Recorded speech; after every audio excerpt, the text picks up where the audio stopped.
Today our topic is going to be on a very important thing that we always miss in our lives. Despite we like to calculate figures, numbers, but we always miss the right calculation. So our topic today is the 100 minutes bill. Let's think about the bills that we know. Of course, one of the most important bills that we know is the dollar bill, right? $100 bill. And when we think on the dollars, let's think of the numbers and this bill in terms of four key things. One, what's the value of that bill? Number two is what can we buy using that bill? And number three is what do we feel if we lose it?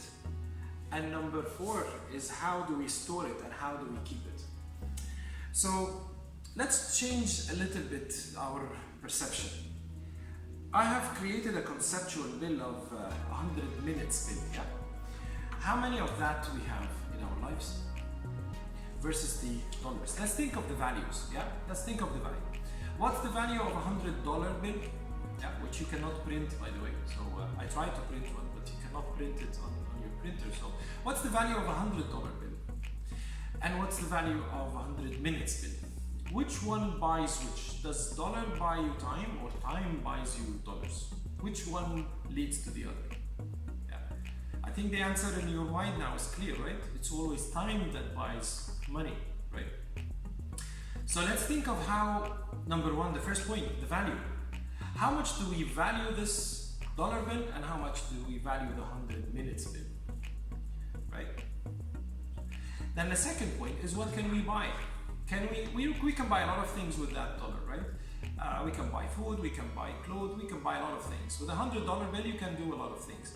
What about the 100 minutes bill? Can you do a lot of things? Yeah. Does time buys money or money buys time? Think about even your work contract. If you're working, you will find that your work contract says that you work 8 hours, maybe 9 or more, but in exchange of your hours, I'm gonna give you salary, right? Money. So it's actually, that's the main currency that we have in the world. So let's think of the third point. So what do we feel if we lose it? If we lose a $100 bill, yeah, we're gonna search for it. Yeah, definitely we're gonna stop, search for it, see where has it gone. While if we lose thousands of minutes, we never think of how much time did you spend? How much 100 minutes bill did you spend yesterday? How much are you going to spend today? For this, we have a bank account and we know exactly, and this is point number 4, we know exactly where we store it.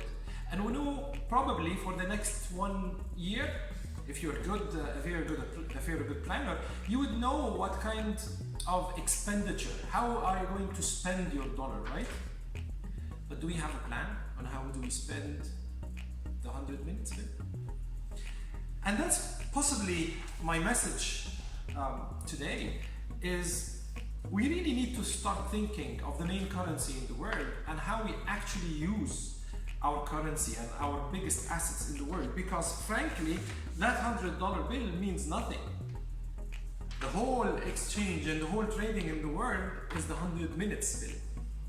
And that's the unit that we need to start thinking about. We need to start thinking of how much time, how much of this currency will we spend, what's the value of it.